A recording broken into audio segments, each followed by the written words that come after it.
ওরে নবীন ওরে আমার কাঁসা, লিখেছেন রবীন্দ্রনাথ ঠাকুর। ওরে নবীন ওরে আমার কাঁসা, ওরে সবুজ ওরে অবুজ, অতার মরা গা মেরে তুই বাসা, রক্ত আলোর মদে মাতাল ভরে আজকে যে যা বলে বলুক, তোরে সকল তর্ক হেলাই তুচ্ছ করে পুষ্পটি তোর উচ্চ তুলে নাসা। আয় দুরন্ত আয় রে আমার কাঁসা, খাসা খানা দুলছে মৃদু হাওয়ায়, আর তো কিছুই নড়ে না রে ওদের ঘরে দাওয়াই। ওই যে প্রবীণ ওই যে পরম পাকা, চক্ষু কর্ণ দুই ডানায় ঢাকা, সীমায় যেন চিত্রপটে আঁকা, অন্ধকারে বন্ধ করো খাসায়।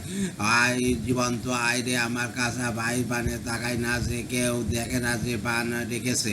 জোয়ার জলে উঠেছে প্রবল ঢেউ, চলতে ওরা চায় না মাটির ছেলে, মাটির পরে চরণ ফেলে ফেলে আসে অচল আসনখানা মেলে, যে যার আপন উচ্চ বাসের মশায়। আয় অশান্ত আয় রে আমার কাঁসা, তোরে হেতায় করবে আর সবাই মানা, হঠাৎ আলো দেখবে যখন ভাববে এ কি বিষম কাণ্ডখানা। সংঘাত তোর উঠবে ওরা রেগে, শয়ন সেরে আসবে ছুটে বেগে, সেই সুযোগে ঘুমের থেকে জেগে লড়বে লাগবে লড়াই মিতারে এবং শাসায়। আই প্রচণ্ড আইরে আমার কাঁসা, শিকল দেরির ওই যে পূজা ভেদি, চিরকাল কি রইবে খাড়া, পাগলামি তুই আইরে দুয়ার ভেদি, ঝড়ের মতন বিজয় কেতন নেলে, হট্ট হাসি আকাশখানা ফেরে, ভোলানাথে ঝোলাঝুলি ঝেড়ে, ফুলগুলো সব আনরে বাসা বাসা। আয় মত আইরে আমার কাছা, আনরে টেনে বাধা পথের শেষে বিভাগে করো অবাধ প্রাণে, পথ কেটে যায় অজানাদের দেশে, আপদ আছে জানি আঘাত আছে তুই তাই জেনে তোর বুকে পরন নাচে।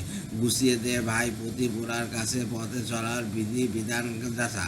আয় প্রমুক্ত আইরে আমার কাছা, চিরযুবা তুই যে চিরজীবী, জীর্ণ জরা ছড়িয়ে দিয়ে প্রাণ অপন্ত ছড়িয়ে দেদার দিবি, সবুজ নেশায় ভোর করিয়াছি ধরা, ঝড়ের বেগে তড়িৎ তড়িৎ ভরা, বসন্তরে পরা চাকুল করা, আপন গলার বকুল মালা মাল্য গাছা। আইরে আই তো অমর আইরে আই আমার কাছা। ধন্যবাদ।